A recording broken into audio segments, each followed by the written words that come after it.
System energy recording. या सो कल के दिन जो है हमने कल के दिन जो है हमने प्रोसेस पढ़ा था, एक फ्रेमवर्क पढ़ा था, and that framework was design thinking.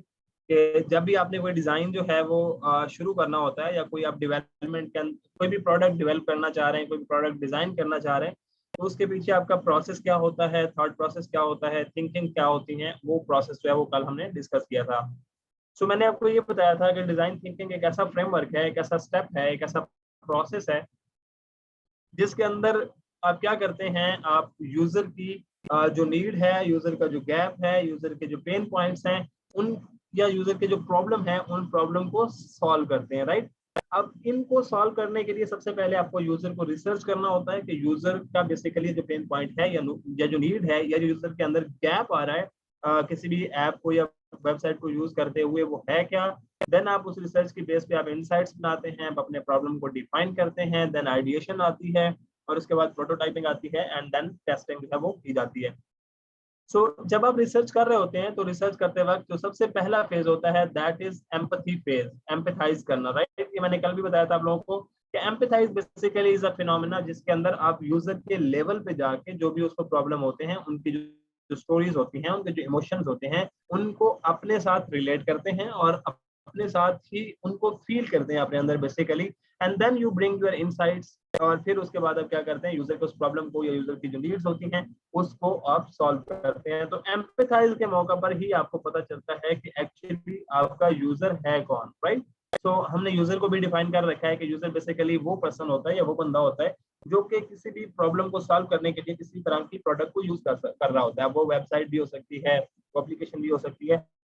तो उस एप्लीकेशन और उस प्रोडक्ट के अंदर जो नीड्स हैं, जो प्रॉब्लम्स हैं, उनको सॉल्व करना है, तो उस चीज को हम एम्पैथाइज कहते हैं। देन एम्पैथाइज के अंदर ही बेसिकली हमने समझना होता है कि हमारा यूजर है कौन। हम अपने यूजर को जब पता कर लेते हैं, जैसे हमारा यूजर एक बिजी प्रोफेशनल है, या कोई स्कूल टीचर है, या पेरेंट्स हैं जिनके यंग किड्स हैं, या कोई भी लाइक एक नर्स है जो किसी भी जगह पे काम कर रही है, या एक स्टूडेंट है जो कि हॉस्टल लाइफ गुजार रहा है या हॉस्टल के अंदर रह रहा है, या इस तरह से कोई भी आपका यूजर हो सकता है, राइट। तो उसको क्या प्रॉब्लम होते हैं, लाइक उनकी जिंदगी के अंदर क्या लाइफ चैलेंजेस चल रहे होते हैं, उस तरह के हम कोई भी 5 चैलेंजेस लिख लेते हैं लाइक हमारे एक्चुअल यूजर के, और उसके बाद उनको सॉल्व करने का हम एक मेथड जो है वो अप्लाई करते हैं। देन जब वो आप प्रॉब्लम लिख लेते हैं, आपकी आपके एम्पैथाइजेशन हो जाती है, आपके पास प्रॉब्लम स्टेटमेंट आ जाती है, तो उस प्रॉब्लम स्टेटमेंट के ऊपर आप रिसर्च वर्क करते हैं कि अगर क्या किसी ने इस प्रॉब्लम को पहले भी सॉल्व करने की कोशिश की है या नहीं, क्या किसी ने इस प्रॉब्लम के ऊपर पहले भी वर्क किया है या नहीं, राइट। तो ये आपका डिफाइन फेज होता है, और आप रिसर्च कर रहे होते हैं, आप एनालाइज कर रहे होते हैं चीजों को, आप अपनी प्रॉब्लम स्टेटमेंट को समझ रहे होते हैं, एंड देन आप क्या करते हैं, उसके लिए प्रॉब्लम सोल्यूशन आप लेके आते हैं।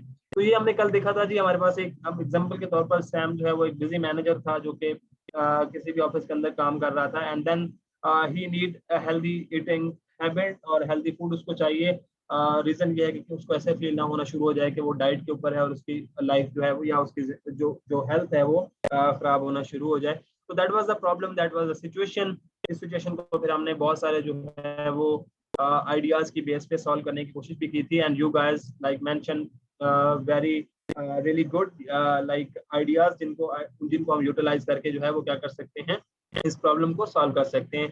तो वो जो आइडियाज जनरेट करने का जो आइडिएशन का प्रोसेस होता है, वो डिजाइन प्रोसेस के अंदर या डिजाइन थिंकिंग के अंदर थर्ड स्टेप होता है, राइट। इस स्टेप के अंदर हम क्या करते हैं, कोलैबोरेटिवली ब्रेनस्टॉर्मिंग करते हैं। हम जितने भी लोग बैठे होते हैं, हम मिलकर उस प्रॉब्लम का सोल्यूशन से सोच रहे होते हैं कि अगर ये प्रॉब्लम आ रहा है तो इस प्रॉब्लम को, या अगर एक गैप जो है वो यहाँ पे मौजूद है तो उस गैप को कैसे फिल किया जाए। तो ये जो हमारा स्टेप होता है, ये स्टेप कहलाता है आइडिएट। एंड देन क्या होता है, इस आइडिएट को सबसे जो इजी वे है इस आइडिएशन के प्रोसेस का, वो या इस आइडिएशन के फेज का, वो है क्रेजी एट्स। क्रेजी एट्स बेसिकली एक ऐसा फिनोमेना होता है जिसके अंदर हम एक ही प्रॉब्लम के 8 डिफरेंट सॉल्यूशन लाते हैं, ठीक है। जैसे आपको नजर आ रहा होगा कि नीचे मोबाइल स्क्रीन है जो कि एक ही स्क्रीन थी, लेकिन इसके 8 डिफरेंट वेरिएबल जो है वो बनाए गए हैं कि किस वेरिएबल के थ्रू अगर हम इस प्रॉब्लम को जो है वो सॉल्व करें तो हमारा प्रॉब्लम जो है वो सॉल्व हो जाएगा और इजीली सॉल्व हो जाएगा। And then the thing was कि आप जब क्रेजी एड्स कर रहे होते हैं तो उस टाइम पे आप हमेशा बड़ा सोचने की कोशिश करते हैं, एंड यू डोंट थिंक कि क्या ये आइडिया फिजिबल होगा या नहीं होगा। येट आपके क्या करना होता है, क्रेजी एड्स के दौरान आपने अपने आइडियाज को जनरेट करना होता है और अपने माइंड को जो है वो एक्सप्लोर करना होता है कि क्या ऐसा प्रोसेस होगा भी सही या नहीं।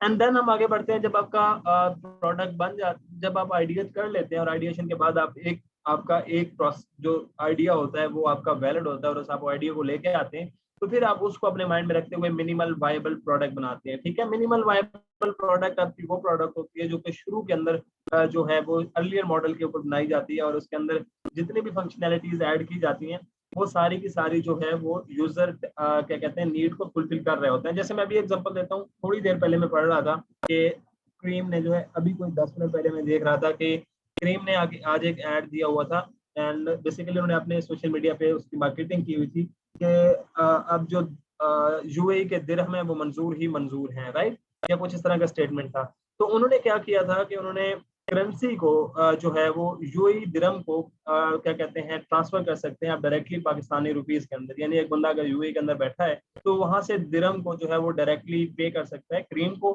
And Careem will convert that money and we will get that money in Pakistani rupees, right. We can transfer money in UAE through Careem. तो आप अगर यहाँ पे देखें तो क्रीम का जो मिनिमल वायबल प्रोडक्ट था, वो जो उनकी पहली नीड्स थी वो जस्ट बुकिंग थी, बाइक जो बाइक्स की है या गाड़ियों की, या जो उनका पहला मेन टारगेट था।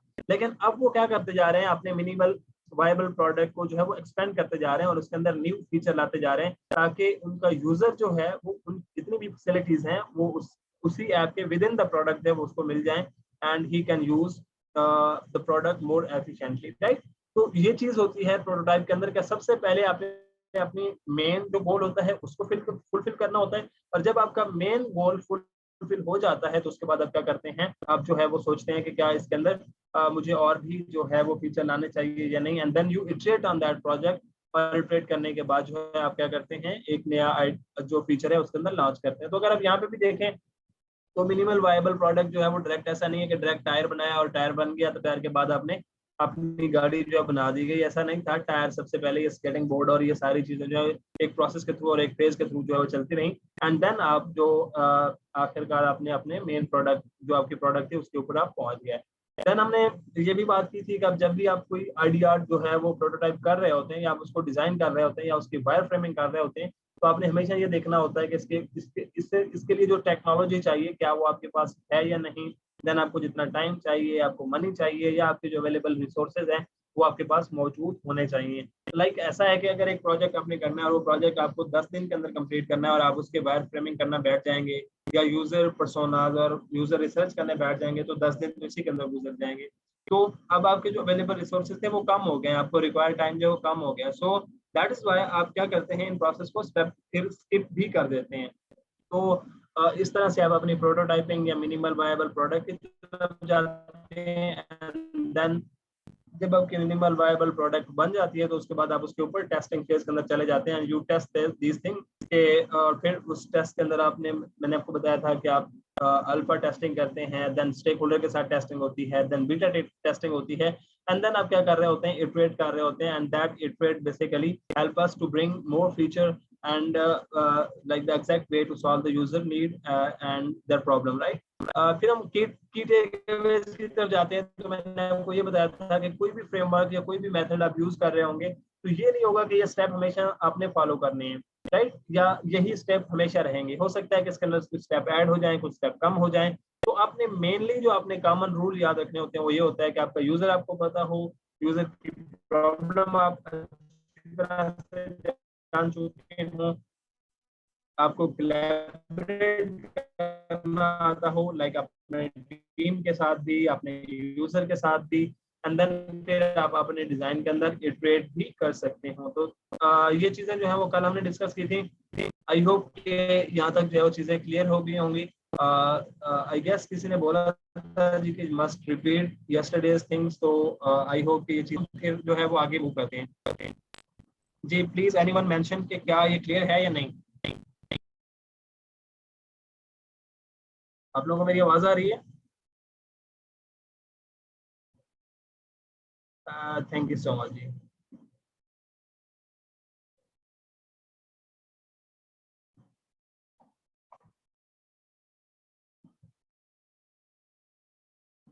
ग्रेट, चले जी हम आगे मूव करते हैं। और हियर आई यस सर ये सब इंटर रिलेटेड है, यस एग्जैक्टली शिराज।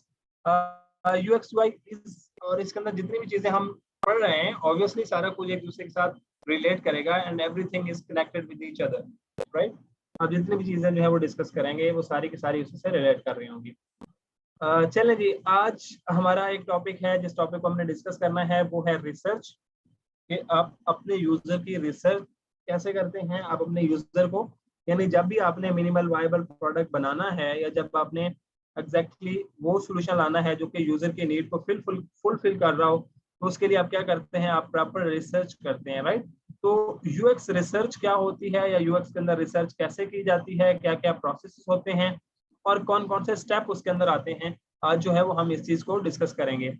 अच्छा, दूसरी चीज मैं आपको ये क्लियर कर दूं कि यूएक्स रिसर्च के अंदर मैंने जस्ट कोई 2-3 ही टेक्निक्स जो है वो ऐड की हैं जो कि मेनली ज्यादातर यूज की जाती हैं। बहुत सारी और टेक्निक्स हैं जो कि यहाँ पे एडेड नहीं है।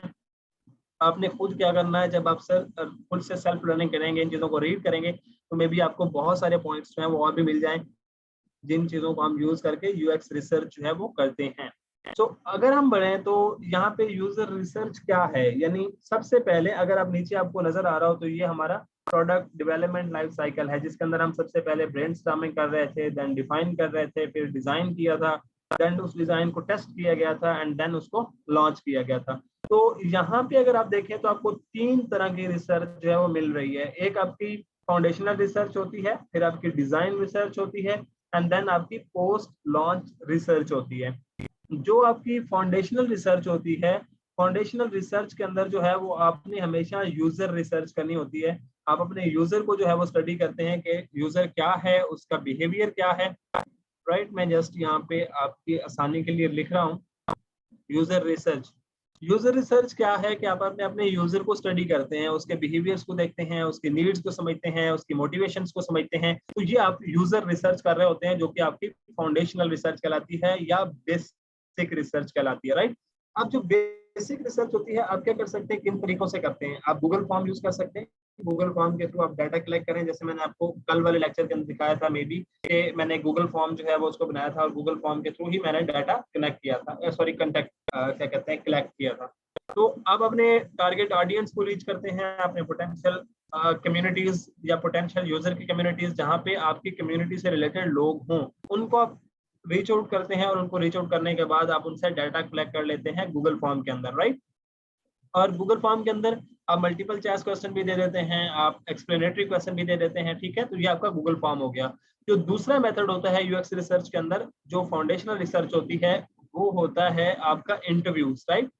जो गूगल फॉर्म होता है उसके अंदर आप मोस्टली क्लोज्ड एंडेड क्वेश्चन जो है वो रिपीट कर रहे होते हैं। क्लोज्ड एंडेड क्वेश्चन वो क्वेश्चन होते हैं जिनका जस्ट आंसर यस या नो होता है या कोई ऑप्शन टिक करना होता है, राइट। ये आपके क्लोज एंडेड क्वेश्चन कहलाते हैं, यानी वो वाले क्वेश्चन जिनके ऊपर और ज्यादा डिबेट नहीं की जा सकती, राइट। और जब आप इंटरव्यू कंडक्ट कर रहे होते हैं और इंटरव्यू आपने अपने उसी जो डाटा कलेक्ट होता है उसी में से कुछ रैंडम आप 2 से 3 लोग जो है वो सिलेक्ट कर लेते हैं और उनसे आप डिस्कस करते हैं कि हम आपसे इंटरव्यू करना चाह रहे हैं और अपनी प्रोडक्ट से रिलेटेड या आप इस तरह की कोई और प्रोडक्ट यूज कर रहे हैं तो उसके ऊपर जो है बात करना चाह रहे हैं कि किस तरह के फीचर जो है वो हमें ऐड करने चाहिए और कौन से फीचर हमें छोड़ने चाहिए। तो ये आपका कहलाता है जो आपका इंटरव्यू प्रोसेस होता है, राइट। जो आपका इंटरव्यू प्रोसेस होता है उसके अंदर आप क्या करते हैं, हमेशा ओपन एंडेड क्वेश्चन देते हैं। अब open ended question and I suggest कि आप काइंडली ये नोट करते जाइएगा क्योंकि ये बातें स्लाइड के अंदर नहीं है। हमने यूजर रिसर्च की, यूजर रिसर्च को बेसिकली फाउंडेशनल रिसर्च कहा। फाउंडेशनल रिसर्च के अंदर सबसे पहला जो मेथड है वो हमारा गूगल फॉर्म का है। गूगल फॉर्म के अंदर हम क्लोज्ड एंडेड क्वेश्चन पूछते हैं। क्लोज्ड एंडेड क्वेश्चन वो क्वेश्चन होते हैं जिनके ऊपर डिबेट नहीं होती, जस्ट उनका यस या नो के अंदर आंसर होता है और मे बी हम उनका multiple choice question just select करना हो, राइट। फिर दूसरा जो हमारा स्टेप आता है वो स्टेप होता है आपका इंटरव्यू, यानी फाउंडेशनल रिसर्च के अंदर जो दूसरी केस है वो आपका इंटरव्यू होता है। और इंटरव्यू के अंदर आप क्या करते हैं, आप हमेशा ओपन एंडेड क्वेश्चन करते हैं। ओपन एंडेड क्वेश्चन वो क्वेश्चन होते हैं जिनके ऊपर जो आंसर है उसका यस या नो नहीं होता, बल्कि उनको जो हमारे यूजर्स होते हैं उनको टाइप करना पड़ता है या उनके ऊपर लिखना पड़ता है, राइट। तो ये जो इंटरव्यूज होते हैं अब दो तरह के इंटरव्यूज होते हैं। एक आपके इंटरव्यूज होते हैं जिनको हम कहते हैं मॉडरेटेड इंटरव्यूज।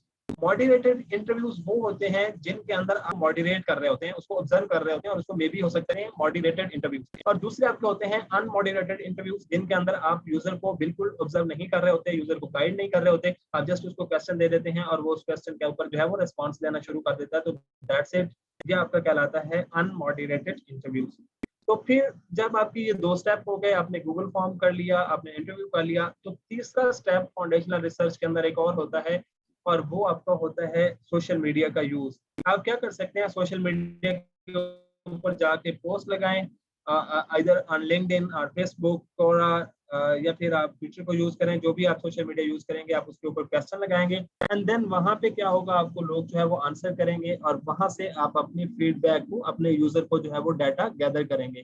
तो फाउंडेशनल रिसर्च के अंदर ये तीन तरह के स्टेप्स जो है वो लिए जाते हैं, या यूजर रिसर्च है वो लिया जाता है। First one was Google form, second one was interviews, and the third one was using the social media to collect the data and feedback. Is it clear? Kindly mention, is it clear? अगर ये clear है तो हम design research की तरफ जाते हैं। Yeah, please be quick. Great. How many of you are taking notes? जिन नोट्स ले रहे हैं या नहीं, आपको पता है या नहीं इन चीजों का? लाइक मैं इसलिए बार बार कह रहा हूँ या बार बार रिपीट कर रहा था कि आप लोग इनको नोट कर दें, क्योंकि ये स्लाइड के अंदर मैंने मेंशन नहीं किए हैं, तो एटलीस्ट आपको ये ऑलरेडी जो है वो पता हो। Are you guys okay with the speed? मेरे बोलने की स्पीड ज्यादा तो नहीं है, ताकि आप लोग जो है वो लिख पा रहे हो इजीली। जल्दी से please be quick in responses. Great, super. चले मैं कम कर लेता हूँ, थोड़ी सी स्लो कर लेता हूँ, it will work hopefully for you guys are right. तो जब हम फाउंडेशनल रिसर्च कर लेते हैं,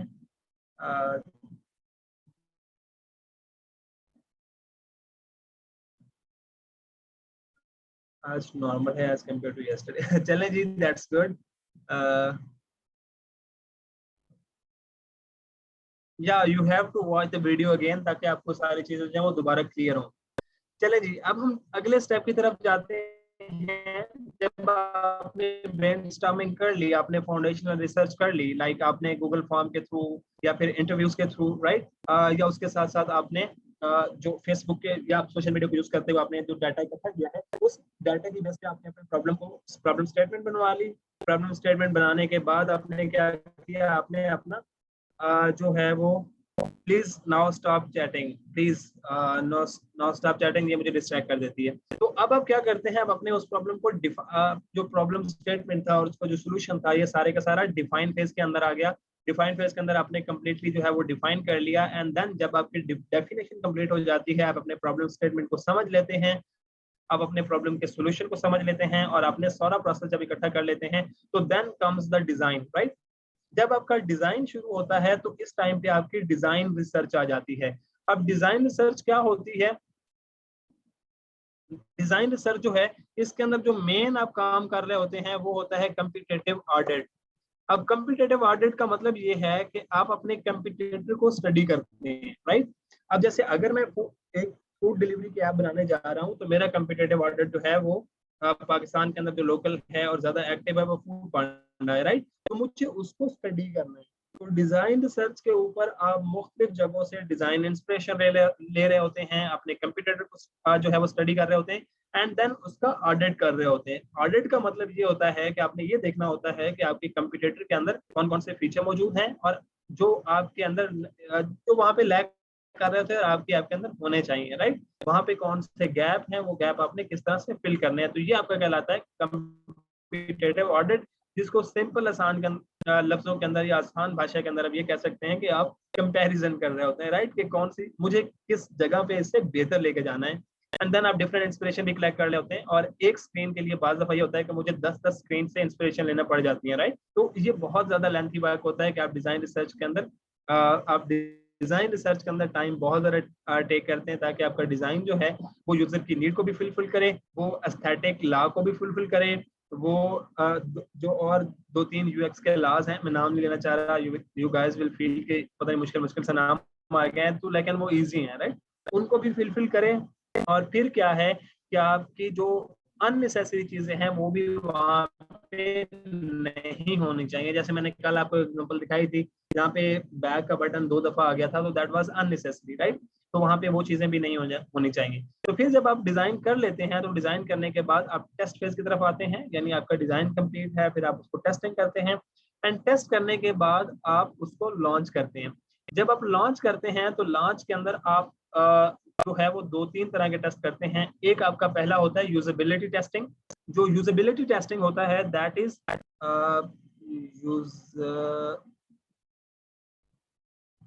यूजेबिलिटी टेस्टिंग, राइट। ये टेस्टिंग आपका ये होता है कि क्या अब जो आपने प्रोडक्ट बना ली है ये यूजर के लिए यूजेबल भी है या नहीं, यूजर उसको इजीली यूज कर सकता है या नहीं, राइट। और आज अभी अराउंड अबाउट 11 PM हमारी जो मीटिंग है वो बेसिकली यूजेबिलिटी टेस्टिंग के लिए ही है कि मैंने एक एक्सटेंशन बनाई थी गूगल की, और वो प्रोडक्ट अब तैयार हो चुकी है। अराउंड अबाउट मैंने जनवरी से उसके ऊपर काम करना शुरू किया था, और मे बी 2 दिन के अंदर हम उसको लॉन्च करें, तो अभी हम उसका यूजेबिलिटी टेस्ट करने जा रहे हैं। तो ये हमारा क्या होता है, जब आप लॉन्च कर रहे होते हैं तो उस टाइम पे आप चेक करते हैं कि क्या यूजेबल होगी या नहीं, इसके अंदर बग्स आएंगी या ग्लिचेस आएंगी, या कहाँ पे क्या प्रॉब्लम आएगा। तो ये सारी की सारी चीजें आप यहाँ पे देखते हैं, एंड देन इसी के अंदर आप बीटा टेस्टिंग भी देख लेते हैं। ठीक है, बीटा टेस्टिंग होती है जिसके अंदर आप कुछ फीचर जो है वो कुछ यूजर को दे रहे होते हैं, कुछ को नहीं दे रहे होते। तो वहाँ पे आप प्रॉपर्ली जो है वो इन्वेस्टिगेट कर रहे होते हैं कि क्या ये टेस्टिंग जो है वो यूजर को, या हमारा आने वाला फीचर है ये यूजर को हेल्प भी करेगा या नहीं करेगा, राइट। एंड थर्ड थिंग जो है वो यहाँ पे ये आती है। अच्छा, आप लोगों को मेरी आवाज आ रही है? Can you guys hear me? Right. चलें, अब फिर क्या होता है, जो हमारा तीसरी टेस्टिंग होती है जो कि यहाँ पे की जाती है, that is A B testing. अब ए बी टेस्टिंग जो है ये भी, राइट, ए बी टेस्टिंग ये भी सेम तरह की ही टेस्टिंग होती है, जिसके अंदर हम डिफरेंट फीचर्स को जो है वो टेस्ट कर रहे होते हैं अपनी प्रोडक्ट के, चाहे वो ऐप हो चाहे वो वेबसाइट्स हो। तो उनके फीचर्स को, फिर उनके यूजर की नीड्स को, क्या वो कोरिलेट कर रहे हैं या नहीं कर रहे हैं, उसको फुलफिलिंग हो रही है या नहीं हो रहा है। तो ये भी हमारी ए बी टेस्टिंग कहलाती है। तो ये पोस्ट लॉन्च रिसर्च के अंदर जो है वो ये सारी चीजें आ जाती हैं। तो आई होप कि आपको आइडिया हो गया होगा कि बेसिकली क्या है। आप जब भी प्रोडक्ट बना रहे होते हैं तो आपकी यूजर रिसर्च 3 स्टेजेस के अंदर हो रही होती है। फाउंडेशनल रिसर्च भी होती है, डिजाइन रिसर्च भी होती है, एंड देन जब आप लॉन्च करते हैं तो लॉन्च करने के बाद आपकी पोस्ट लॉन्च रिसर्च भी होती है। इज इट क्लियर जी? यहाँ तक सारी चीजें क्लियर हैं? Kindly confirm, then we have to move on. Haseena कह रही हैं जी इज यस। सो बाकी लोग जी, आप लोगों को समझ आ रही है या बस ऊपर से ही कुछ चीजें गुजरी जा रही हैं?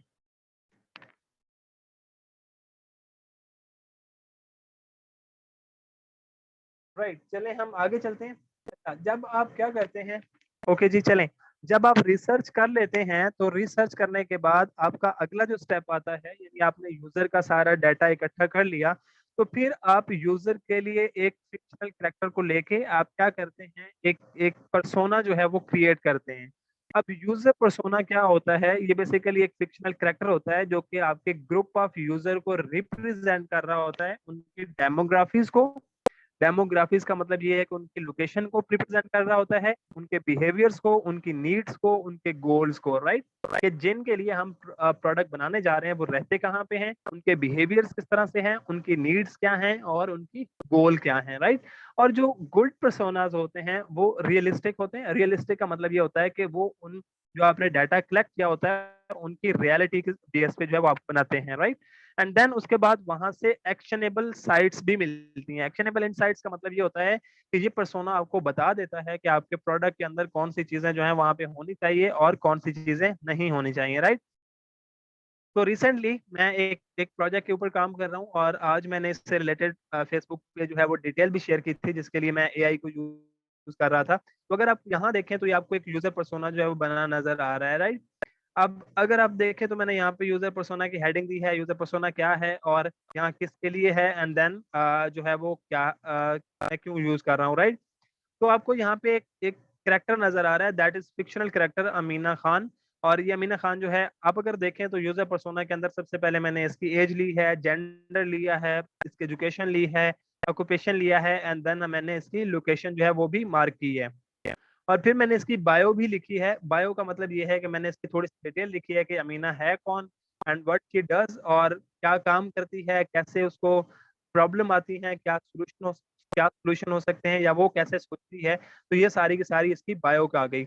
देन मैंने इसकी पर्सनैलिटी भी देखी कि वो इंट्रोवर्ट है, एक्सट्रोवर्ट है, एनालिटिकल है, क्रिएटिव है, बिजी है या उसके पास टाइम होता है, वो इंडिपेंडेंटली वर्क करना चाहती है या टीम प्लेयर बनना चाहती है, पैसिव है या एक्टिव है, वो सेफ साइड के तौर पर जो है वो प्ले करती है, या फिर रिस्क लेना वो पसंद करती है। तो दीज आर द थिंग जो कि आप यूजर पर्सोना के अंदर जो है वो मेंटेन कर रहे होते हैं। और ये सारे का सारा वो डाटा है जो कि मैंने जो गूगल फॉर्म बनाया था उस गूगल फॉर्म से गैदर किया था उसकी बेसिस पे, राइट। ये जो 60 रिस्पॉन्सेज मेरे पास आए थे, मैंने इन सारों के डाटा को एनालाइज किया, इनको स्टडी किया, और मुझे 2 दिन लगे इस पर्सोना को क्रिएट करते हुए, राइट, एक कैरेक्टर बनाते हुए। देन जब आप ये पर्सोना क्रिएट करते हैं तो इसके अंदर और भी जो है वो इम्पोर्टेंट 6 चीजें आती हैं। वो पहली चीज जो होती है वो होती है इंटरेस्ट, यानी जिस फिक्शनल कैरेक्टर को आप बना रहे होते हैं उसके इंटरेस्ट क्या क्या हैं। तो यहाँ पे अगर आप देखेंगे तो उसके इंटरेस्ट नजर आ रहे हैं। देन वो किन चीजों से इन्फ्लुएंस होती है, कौन कौन सी चीजें आपके यूजर को इन्फ्लुएंस कर रहे हैं, तो ये भी यहाँ पे लिखा हुआ नजर आ रहा है। एंड देन मैंने गोल भी यहाँ पे लिखे हैं, राइट। गोल्स का मुराद ये होता है कि उसके कैरियर गोल्स क्या हैं। वो अगर कोडिंग सीखना चाह रही है, प्रोग्रामिंग सीखना चाह रही है, तो वो क्यों सीखना चाह रही है, why she want to basically become a programmer, right. तो ये उसके गोल्स आ गए हैं। एंड देन उसकी नीड्स एंड एक्सपेक्टेशन होती हैं, यानी आपकी प्रोडक्ट से उस आपके यूजर की नीड्स क्या हैं या वो एक्सपेक्ट क्या कर रहा है। अगर आप यहाँ पे देखें तो आप इसको अगर रीड करें तो आपको मिल जाएगा access to high quality relevant coding resources, comprehensive tutorials, engaging and interactive materials, clear explanation that break down complex programming concepts। तो अगर आप यहाँ पे नीड्स या एक्सपेक्टेशन को देखें तो ये मुझे क्लियरली पता चल रहा है कि मेरे यूजर बेसिकली चाहते क्या हैं, उनके एक्सपेक्टेशन क्या है, मुझे डिजाइन करना है तो वो किस तरह से करना है, राइट। देन मोटिवेशन आती है। मोटिवेशन का मतलब ये होता है कि आपके यूजर को कौन सी चीजें मोटिवेट करती हैं। अब मे भी हो सकता है कुछ कलर किसी को मोटिवेट करते हो सकता है किसी को इंटरेक्शन या लोगों से मिलना जुलना मोटिवेट करता हो सकता है किसी को लॉन्ग टर्म एक स्किल सीखने जो है वो मोटिवेट करता हो। अगर आप इनको किसी को रीड करें तो आपको आइडिया हो जाएगा, like intrinsic passion for coding and problem solving, यानी उसका कोडिंग करना और प्रॉब्लम सॉल्व करना ही मोटिवेशन है। जब उसको प्रॉब्लम सॉल्व करती है तो वो मोटिवेट होती है। तो these are the thing. Last point आपका होता है पेन पॉइंट्स या फ्रस्ट्रेशन। ये वो पॉइंट्स होते हैं जो कि आप कलेक्ट करते हैं कि आपने अपने यूजर के अंदर ये देखना होता है कि उसके प्रॉब्लम्स क्या हैं, कौन कौन सी चीजें उसे फ्रस्ट्रेट कर रही हैं, किन चीजों से वो प्रॉब्लम फेस कर रहा है। तो ये सारी की सारी आपकी आती हैं यूजर पर्सोना के अंदर। अब ये डाटा जो है मैंने कहाँ से लिया या किधर से मुझे मिला है या मैंने कहाँ से ये बना लिया, तो ये मुझे मिला था इस यूजर रिसर्च से। तो हमने फाउंडेशनल रिसर्च की थी जिसके अंदर आपने ये कहा था कि आप फाउंडेशनल रिसर्च जब करते हैं तो आप चाहे इंटरव्यूज करते हैं, आप गूगल फॉर्म के थ्रू करते हैं या आप सोशल मीडिया के थ्रू करते हैं। तो मैंने ये डाटा कलेक्ट किया एंड कलेक्ट करने के बाद उससे मुझे सारा का सारा ये यूजर पर्सोना बनाने के अंदर जो है वो हेल्प हुई, राइट। अब जब यूजर पर्सोना बन जाता है तो उसके बाद हम बनाते हैं एम्पैथी मैप। अब एम्पैथी मैपिंग या एम्पैथी मैप वो मैप होता है जिसके अंदर आप अपने यूजर से एम्पैथाइज कर रहे होते हैं। अब अगर आप देखें तो इसके अंदर ये जो पर्सोना नेम है ये अमीना खान का पर्सोना है, राइट। बाय द वे ये Amina Khan is just a fictional character, कोई रियल नहीं है और इमेज भी किसी की रियल नहीं है। I just generated these images and these names using the AI. तो किसी का अगर कोई नाम अनफॉर्चुनेटली मैच कर जाए तो I feel sorry to you already, क्योंकि फिर ये प्रॉब्लम भी बनते हैं बाद में। तो आप अगर यहाँ पे देखें तो मुझे एम्पैथी मैप के अंदर देखना यह है कि अमीना जो है वो कहती क्या है, वो सोचती क्या है, वो करती क्या है, वो महसूस कैसे करती है, उसको पेन किन चीजों से होता है और उनको फायदा किन चीजों से होता है। तो ये चीज कहलाती है एम्पैथी मैप। अगर आप यहाँ पे देखें तो एम्पैथी मैप की डेफिनेशन मैंने लिखी है कि empathy map is a collaborative visualisation used to articulate that what we know about a particular type of user. कि हमारा यूजर जो है उसकी बेसिकली विजुअलाइजेशन कैसे है वो, लाइक अगर आप यहाँ पे देखें तो इस प्रोडक्ट के केस में, इस यूजर के केस में अमीना का जो ग्रुप है वो ये कह रहा है कि we want to enhance the programming skill using the latest technologies. अब लेटेस्ट टेक्नोलॉजी से मुराद ये है कि वो एआई को यूज करते हुए प्रोग्रामिंग को सीखना चाहते हैं, राइट। ये उसका सेज हो गया। अगर आप उसके थिंक के अंदर जाएं तो वो ये कहते हैं कि I need to continuously improve my problem solving skill, right. तो ये वो सोच रही है एंड देन वो डज मीन करती क्या है, वो पार्टिसिपेट करती है in coding challenges, project enhance करने के लिए, प्रॉब्लम सॉल्व करने के लिए। फील क्या करती है, frustrated with the lack of quality and relevant coding resources, यानी ये चीज उसको प्रॉब्लम काज करती है, वो फ्रस्ट्रेशन काज करती है कि उसको प्रॉपर जो रिसोर्सेज हैं कोडिंग लर्न करने के वो नहीं मिलते। एंड फिर उसके पेन क्या है, पेन के अंदर अगर आप देखें तो यहाँ पे वो कह रही है कि जी वो जॉब करती है सॉफ्टवेयर हाउस के अंदर, ये सॉफ्टवेयर इंथुसिस्ट है, तो उसकी वजह से उसके पास टाइम अवेलेबिलिटी नहीं है, तो इस वजह से टाइम ना होने की वजह से वो प्रॉपरली लर्न नहीं कर पाती। तो उसको एक ऐसा प्रोडक्ट चाहिए जिसके अंदर वो अपने टाइम स्पेस के हवाले से या टाइम पेस के हवाले से वो लर्न कर सके। एंड देन गेन भी बता रही है कि उसको आपके प्रोडक्ट से क्या गेन होने हैं। तो इस तरह जब आप रिसर्च कर लेते हैं, अगर आप देखें तो यहाँ पे ये सारे के सारे आपको रिसर्च हो जाएगी। रिसर्च होने के बाद आपने एक पर्सोना बनाना होता है, पर्सोना के बाद आप क्या करते हैं, एम्पैथी मैपिंग करते हैं, और इसी एम्पैथी मैप के बाद आप अफिनिटी मैपिंग भी करते हैं। अफिनिटी मैपिंग वो होती है जिसके अंदर आप डिफरेंट यूजर को ग्रुप्स की फॉर्म में लेके आते हैं और फिर उनको वहां से रिलेटेड डाटा जो है वो वहां से निकालते हैं, राइट। तो ये सारी चीजें आपकी आती हैं यूजर रिसर्च के अंदर। I I want to take question कि यहाँ तक आप लोगों को समझ आ गया या नहीं, ताकि हम फिर आगे जो है वो मूव कर सकें। भाई जल्दी से बताएं जी, यहाँ तक कुछ समझ आया या कुछ मुश्किल लगा चीजें? आप लोगों को आवाज तो आ रही है ना मेरी? Yes sir, clear. मीन्स ये दूसरे लोगों के रिव्यूज हैं, रिव्यूज नहीं है, उनके एक्चुअली व्यूज हैं, या एक्चुअली हम जानना चाह रहे हैं कि वो हैं कौन और वो क्या करते हैं, राइट।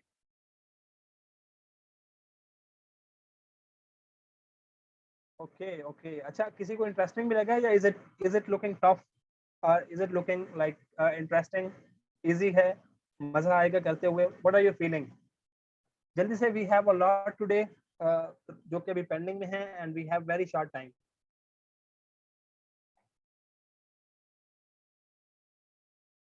राइट, जी बिल्कुल। आप डेट जब यूजर की रिक्वायरमेंट्स को देखेंगे तो आपका डाटा सारे का सारा उसी से रिलेटेड होगा, और अपने डाटा के अंदर एम पर्सोना बनाते हुए, एम्पैथी मैप बनाते हुए, अफिनिटी मैपिंग करते हुए, सारे का सारा कुछ आप उसी से रिलेटेड ही लेके चलेंगे, राइट। जब आप अफिनिटी मैपिंग करते हैं तो उसके अंदर जो आपका इररेलेवेंट यूजर्स होते हैं उनको आप भगा देते हैं, निकाल देते हैं, राइट।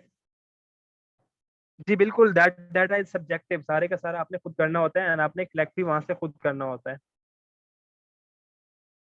चलें जी, हम आगे मूव करते हैं। आई थिंक आपको यहाँ तक चीजें क्लियर हैं, सो मूविंग अहेड। जब आपका डाटा कलेक्ट हो जाता है तो उसके बाद आपकी बारी आती है इंफॉर्मेशनल आर्किटेक्चर की, राइट। इंफॉर्मेशनल आर्किटेक्चर, या इनको हम चार्ट फ्लोज कहते हैं, या इनको हम यूजर फ्लोज कहते हैं, या इनको हम स्क्रीन फ्लो कहते हैं। ये सारे का सारा वो तरीका होता है, वो पाथ होता है जिस पाथ को कंप्लीट करते हुए यूजर आपके प्रोडक्ट के अंदर कोई टास्क कंप्लीट करता है, राइट।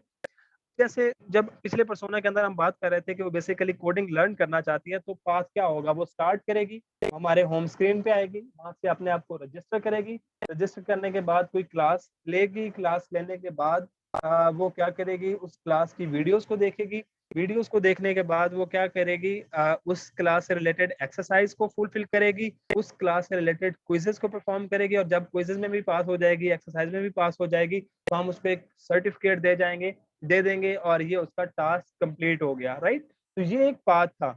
इसी पाथ को यूजर फ्लो डायग्राम भी कहा जाता है, चार्ट फ्लोज भी कहा जाता है, या यूएक्स फ्लोज भी कहा जाता है, कि ये वो पाथ होते हैं जिन पाथ को फॉलो करते हुए यूजर ने अपना एक टास्क जो है वो कंप्लीट करना होता है, राइट।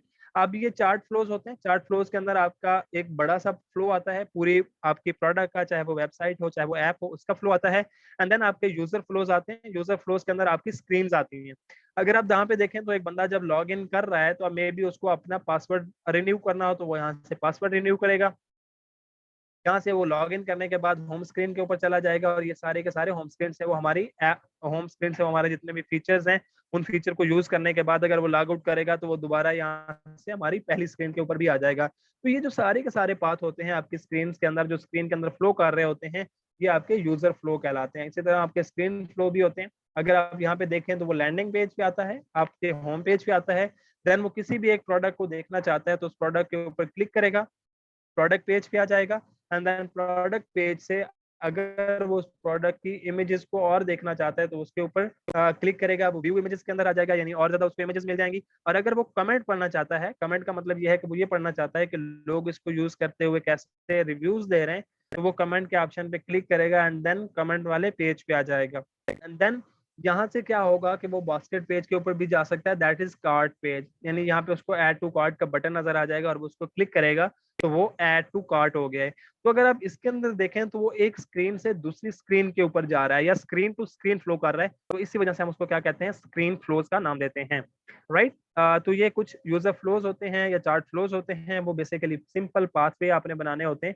यानी जब आप ये पर्सोना जो मैंने आपको दिखाया है, अब ये सारे का सारा डाटा मैं कलेक्ट कर लूंगा, तो डाटा कलेक्ट करने के बाद अब मैंने फिजिकली एक डायरी के ऊपर एक स्ट्रक्चर बना रखा है, कुछ जो है वो स्केचेस बना रखे हैं इन चीजों को देखते हुए कि क्या क्या इनका सोल्यूशन हो सकता है और इनको कैसे कैसे अरेंज करना है। फिर वो सारे सोल्यूशन जो है मैं अरेंज करूंगा डिजिटली, यहाँ पे आ जाएंगे फिग्मा के अंदर या किसी भी जगह पे, और मैं फिर उनके यूजर फ्लोज बताऊंगा या चार्ट फ्लोज बनाऊंगा, जो है जो कि पूरे टास्क जो है वो एक्सप्लेन करेंगे, राइट।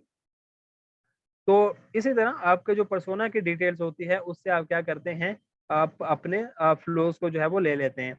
देन क्या होता है, जब आप फ्लोज, आपके जो फ्लोज जनरेट हो जाते हैं, आपने सारा चीजें जो है वो अरेंज कर ली, तो उसके बाद आपके पास एक टेक्निक आती है जिस टेक्निक को हम कहते हैं कार्ड सॉर्टिंग टेक्निक। अब ये छोटे छोटे कार्ड्स आपने देखे होंगे, स्टिकी नोट्स डिफरेंट तरह के कलर्स के होते हैं, इन स्टिकी नोट्स को आप यूज करते हैं और इन स्टिकी नोट्स को आप डिजिटली भी बना सकते हैं। जैसे अगर आपको यहाँ पे नजर आ रहा हो, तो ये आपको यहाँ पे डिजिटली बने हुए नजर आ रहे हैं। अगर आप देखें तो कहीं पे आपको ग्रीन नजर आ रहे हैं, कहीं पे आपको रेड नजर आ रहे हैं, कहीं पे पर्पल नजर आ रहे हैं, कहीं पे येलो है। तो मैंने इनको नाम दे रखा है कि इनके ऊपर मुझे एक्टिवेट करना है, ये पेंडिंग है। अगर ये देखें तो इस पॉइंट को मैंने लिख रखा है कि दैट इज कवर्ड। तो ये आपकी कहलाती है card sorting technique. Card sorting के अंदर आप क्या करते हैं, आप अपने इंपॉर्टेंट पॉइंट को नोट करते जाते हैं और जो आपके फालतू के पॉइंट्स होते हैं उनको आप रिमूव करते जाते हैं, राइट। आपने जो यूजर के फ्लो के अंदर, राइट, फ्लो को जब आपने मेंटेन कर लिया, आपने वहां पे सारी टेक्निक्स इकट्ठी कर ली, सारी टेक्निक अप्लाई कर ली, आपके पास डाटा आ गया, आपने उसके ऊपर मैपिंग भी कर ली, एफिनिटी मैपिंग भी हो गई, एम्पैथी मैप भी बन गया, यूजर रिसर्च भी बन गया, yet you have to play the card sorting technique, क्योंकि आपने अभी भी कुछ ऐसी चीजें हो सकती हैं जो कि एक्स्ट्रा हो या ऐसी चीजें हो सकती हैं जो कि मिसिंग हो। तो उन चीजों को आपने क्या करना होता है, मैनेज करना होता है और उनको आपने इंटीग्रेट करना होता है अपने प्रोडक्ट के अंदर। तो ये चीज कहलाती है कार्ड सॉर्टिंग। यानी आप कार्ड, छोटे छोटे कार्ड बना के उनके ऊपर पॉइंट्स लिख रहे होते हैं कि ये चीज मुझे जो है वो, अब जहाँ पे देखें ना, अंडरस्टैंड आता है, फिर मैंने प्लानिंग की है, फिर मैंने क्रिएटिव कुछ पॉइंट्स नोट किए हैं एंड देन मैं इनको वैलिडेट भी कर रहा हूँ। वैलिडेट का मतलब ये है कि मैं यहाँ से पॉइंट ले रहा हूँ, मुझे सपोज ये वाला स्टेक होल्डर जो है, इस ये मुझे ठीक लगा था, इसको लेके मैं वैलिडेट के अंदर चला जाऊंगा कि ये वाला पॉइंट मुझे यूज करना है। और हो सकता है कि ये जो दूसरा है ऑप्शन, जो कि जिसके अंदर आपको रिक्वेस्ट गोल्स या कुछ इस तरह के गोल्स लिखे हुए हैं, तो ये मुझे नहीं चाहिए, तो मैं इसको लेके वैलिडेट के अंदर या इन चीजों के अंदर नहीं जाऊंगा, राइट। तो ये आपकी कार्ड सॉर्टिंग टेक्निक जो है बहुत इंपॉर्टेंट होती है। अब जो कार्ड सॉर्टिंग होती है, ये दो तरह की होती हैं, एक आपकी होती है क्लोज कार्ड सॉर्टिंग टेक्निक और दूसरी होती है ओपन कार्ड सॉर्टिंग टेक्निक। जो क्लोज कार्ड सॉर्टिंग टेक्निक होती है, इनके अंदर आप ऑलरेडी अपनी कैटेगरीज को डिफाइन कर देते हैं। यानी अगर आप सपोज आप कार्ड सॉर्टिंग कर रहे हैं और आपने सिर्फ कैटेगरी को डिफाइन कर दिया कि आपने उन यूजर को लेना है जो कि हमारी क्रिएटिव माइंड यूजर हैं, क्योंकि हमारा प्लेटफॉर्म क्रिएटिव लोगों के लिए जस्ट यहाँ पे किसी न किसी प्रॉब्लम का सॉल्यूशन उनको देना होगा। तो अब आपने अपनी कैटेगरी को सेलेक्ट कर लिया, डिफाइन कर लिया। तो जब आप अपनी कैटेगरी को डिफाइन कर देंगे तो आपकी कैटेगरी जो आप टेक्निक कार्ड सॉर्टिंग यूज करेंगे, that will be named as closed card sorting technique. और जब आप कैटेगरी को डिफाइन नहीं करेंगे बल्कि आप ओपनली यूजर का जितना भी डाटा होगा उसके अकॉर्डिंगली ही उसको अरेंज कर रहे होंगे, तो ये चीज आपकी कहलाएगी ओपन कार्ड सॉर्टिंग टेक्निक। तो जब आपकी कार्ड सॉर्टिंग टेक्निक हो जाती है, आप कार्ड सॉर्टिंग कर लेते हैं और आपने सारे का सारा डाटा जो है वहाँ पे अच्छा जो आपका डाटा था जो कि आपके प्रोडक्ट से रिलेटेड था उसको निकाल लिया है, तो उसको निकालने के बाद आपका प्रोसेस आता है जो कि प्रोसेस होता है वायर फ्रेमिंग का, राइट। अब वायर फ्रेमिंग क्या होती है, कैसे करते हैं, इनको हम जब फिग्मा को कर रहे होंगे तो उस टाइम से आगे जो है वो हम स्टडी करेंगे। यहाँ तक आपकी थ्योरेटिकल चीजें जो हैं, आई गेस आपकी थ्योरेटिकल चीजें जो है वो कंप्लीट हो चुकी हैं। So thank you so much for bearing today's class. थोड़ी सी मुश्किल थी, थोड़ी सी चीजें टफ थी, बट आई होप कि मैंने चीज़ें जो हैं वो और ज़्यादा क्लियर कर ली होंगी या सिंप्लीफाई होंगी हो गई होंगी, राइट। तो आज तक हमने जितनी भी क्लासेस पढ़ी हैं, आई गेस 5 या 6 क्लासेस हो गई हैं, इनके अंदर जितनी भी टेक्निक हमने की है, अभी तक हम सिर्फ डिफाइन के फेज तक आए हैं। अभी हमने डिजाइनिंग का कोई फेज शुरू नहीं किया। तो जितना कुछ आपने पीछे पढ़ लिया है, that is all about user experience, that is named as UX. क्या आपने पहले हमेशा यूजर का एक्सपीरियंस बेहतर बनाना होता है, ताकि आप अपने यूजर के एक्सपीरियंस को जो है वो बेहतर से बेहतर कर सकें। And then you have to collect the data, and then आप क्या करते हैं, आप जाते हैं यूआई की तरफ, जो कि यूजर इंटरफेस होता है, जिसके अंदर आप फिग्मा को यूज करते हैं।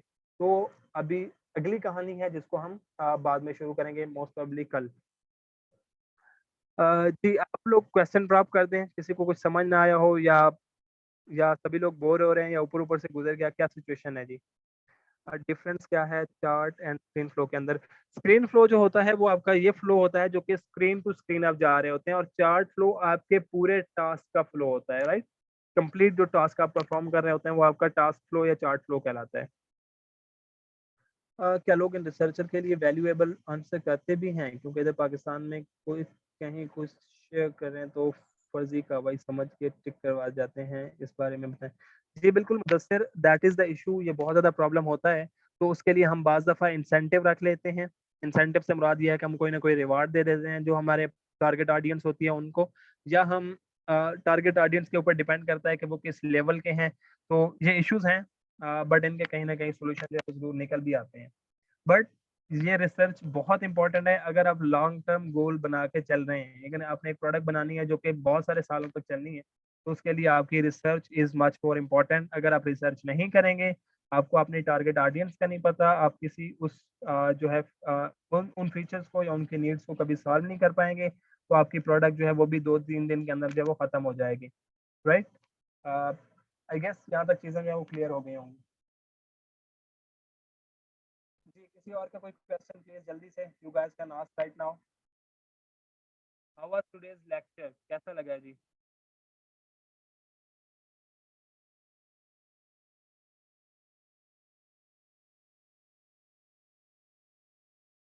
विशाल, बिल्कुल होना चाहिए था।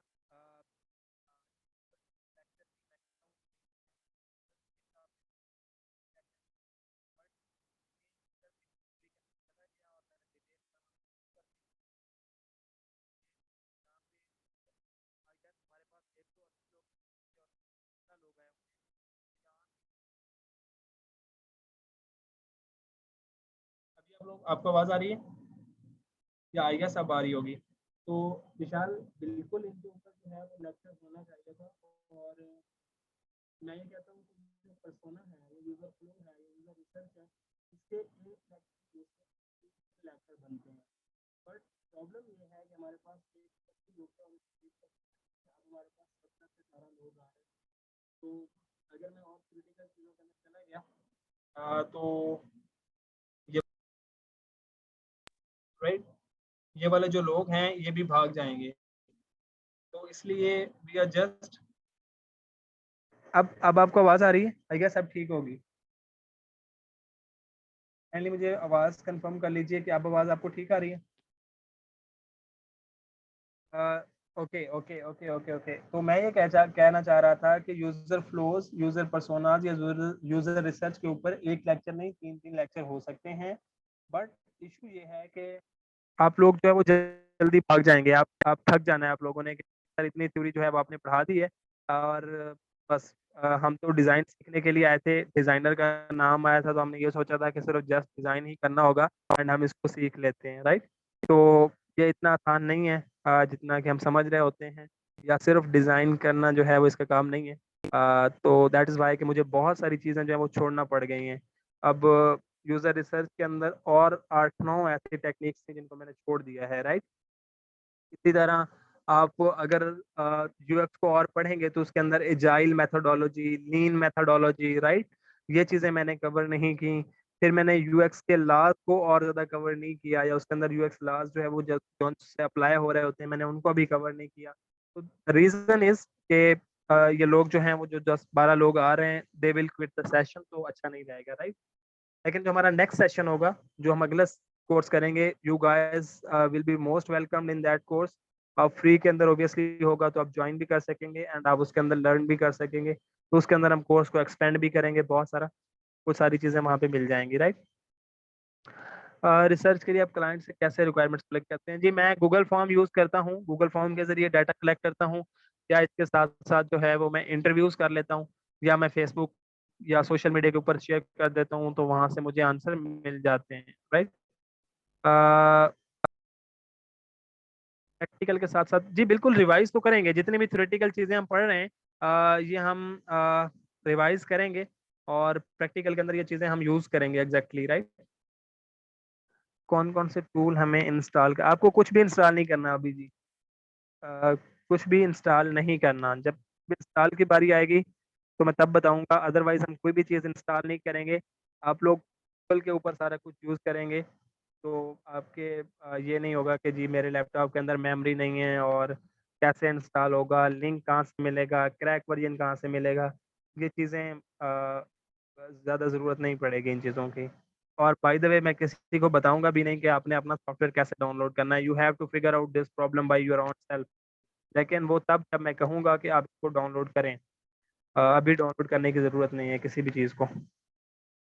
जी, जल्दी से अगर किसी और का कोई क्वेश्चन है तो अ, जल्दी से बता दें। I have to answer you guys otherwise I just have to be in another meeting जो कि 2 मिनट के अंदर स्टार्ट होने वाली है एंड आई डोंट नो कि वो कितनी चलेगी, मेबी 3 घंटों के ऊपर भी चली जाए, 2 घंटों के ऊपर भी चली जाए।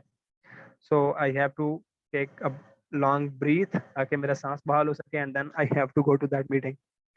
इट्स मीन कल का लेक्चर प्रैक्टिकल होगा। जी बिल्कुल, कल कल के अंदर हम फिग्मा का इंट्रोडक्शन देखेंगे।